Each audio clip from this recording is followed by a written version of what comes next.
Welcome into the Energy Tech Podcast, where today we're going to go on a midstream alarm rationalization journey with my special guest, Adam Bodell. Adam, welcome into the show. How you doing, brother? Doing great. Thank you for having me. Adam, I'm sure most of our guests do not know you, so if you could give us your 30-second commercial, who you are, what you do, what you're passionate about. My name is Adam Bodell. I work in the SCADA department for the Midstream subgroup under Nick Milinovich. Used to be in operations for about 11 years, and that was after I got out of the Navy. I was a nuclear mechanic in the Navy, and then that's what got me this job in operations and eventually this one. So in operations, what did you do? Like lease operator? Nope. Compressor station at Majorsville, which then incorporated eventually like Dry Ridge, Buckland, and associated locations for those. So compression station operator. Yep. Keeping the gas crunching. I very much like being the control room board operator at Majorsville, just because I felt like I had a pretty big impact being able to watch so many screens and trends and diagnosing things before they became a problem, and hopefully preventing issues instead of just reacting to things going down, you know. And so, yeah, that's a pretty cool job, I'm sure. How do you transition into just SCADA world? And, you know, is it just, hey, man, I really like interacting with SCADA? Like, how did you make that jump? So as an operator, I developed a few things with the intent of fixing inefficiencies, you know, through Excel. You know, we had handwritten logbooks, didn't like that. My supervisor at the time called and asked me to find out how many times we ESD'd in the last 2 years, and it took me 8 hours to find all that information, reading chicken scratch and, you know, logbooks.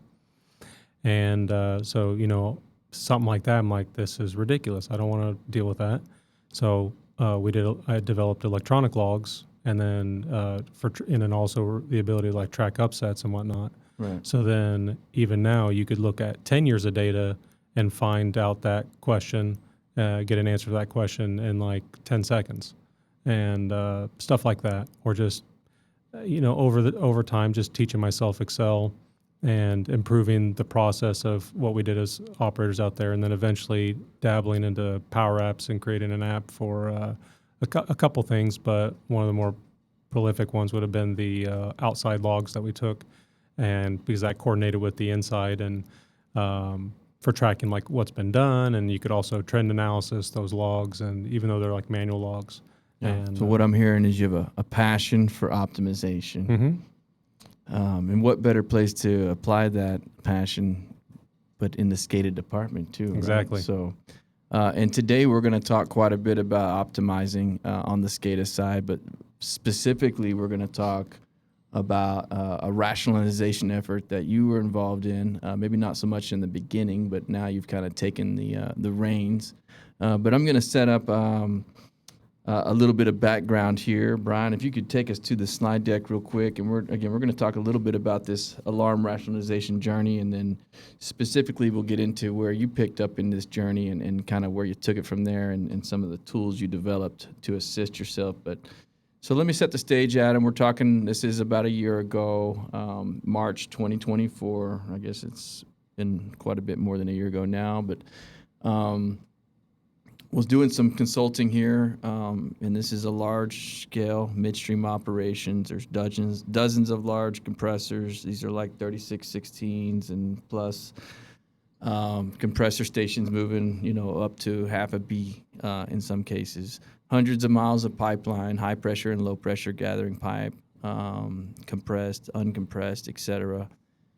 They were also impacted by a 24/7 control room that was under Light PHMSA control room management. So Light PHMSA control room management, Adam, if you don't know, is basically there's just about 3 subparts of the full CRM rule that would apply in this case, and they were around fatigue management training and the fatigue management program, hours of service limitations and deviations documented.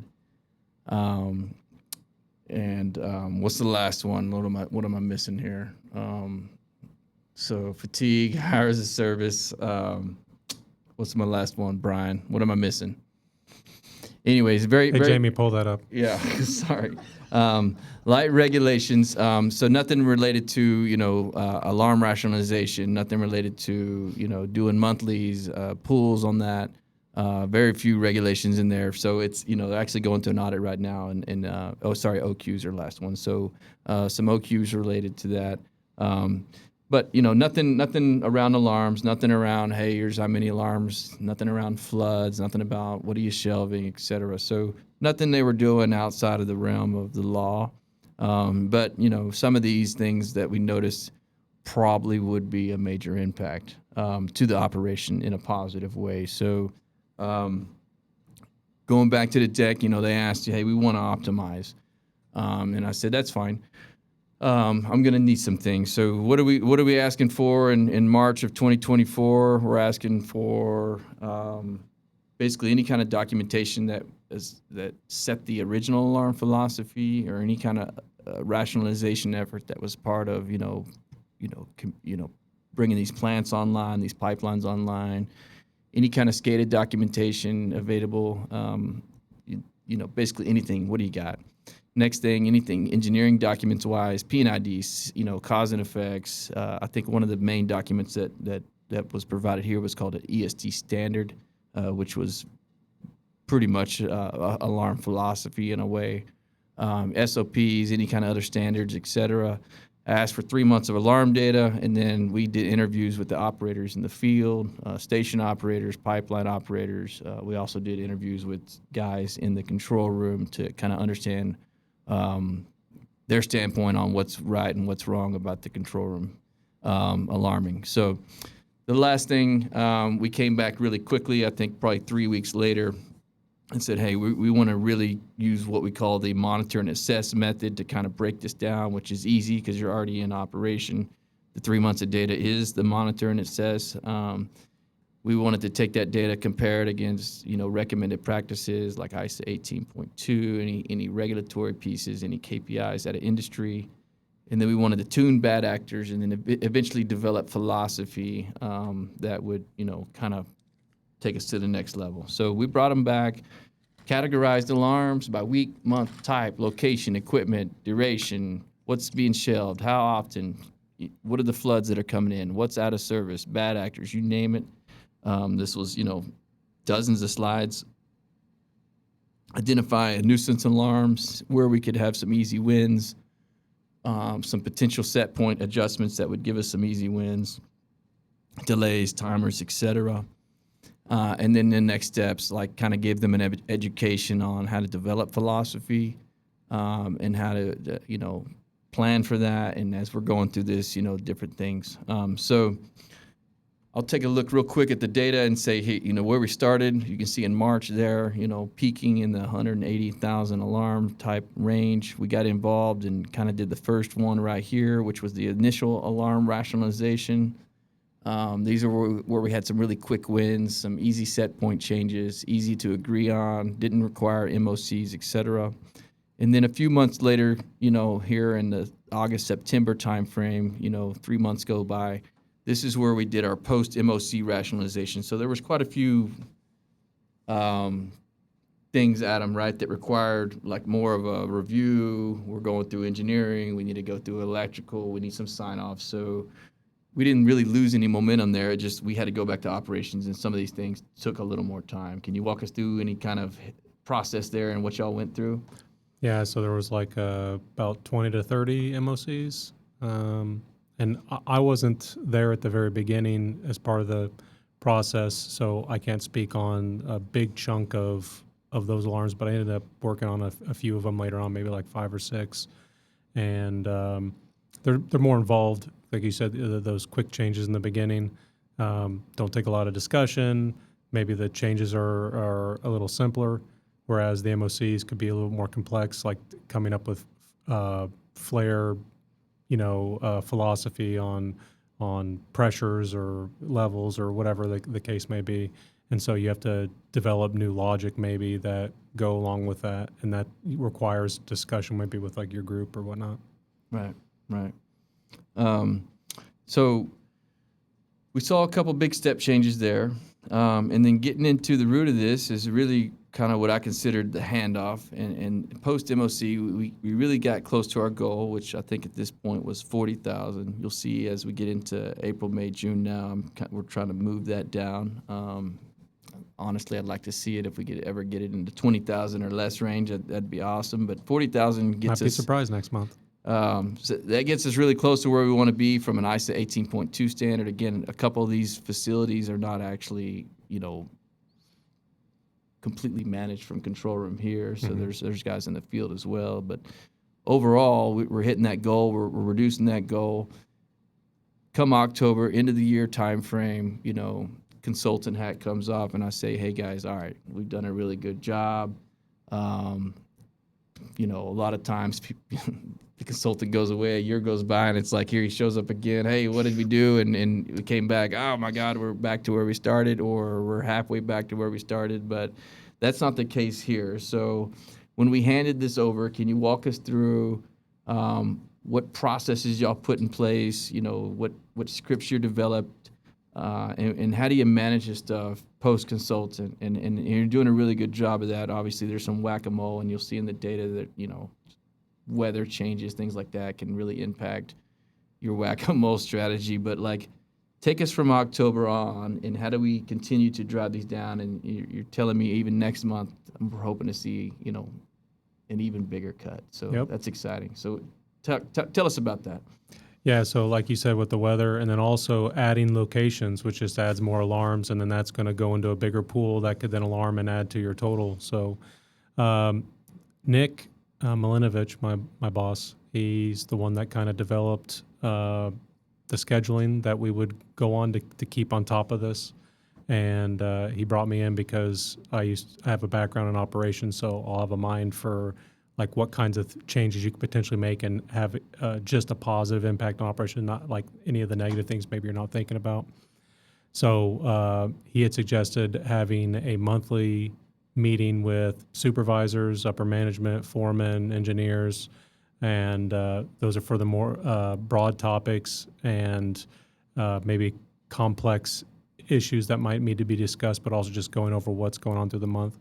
But then he wanted a weekly report that goes out that I would then critique on an informal basis. But even though it was informal, just because it didn't have a meeting, if it was an operational issue, I would reach out to whoever was responsible for that area as a supervisor, and I'd let them know if there's not much we can do it on our side. It's like, that's just something you have to fix or change a set point on. And to their credit, they're very good about at least the ones that are somewhat manageable. Some things require more thought or go into that monthly meeting. But through Java and using SQL scripts, developed reports that go out on the monthly, weekly, and then for our Apex sites, we have a daily that casually stay on top of. There's no super specific threshold, but I've seen a couple where it's 50 times in one day, and it's like, okay, maybe I should look into that one. Right.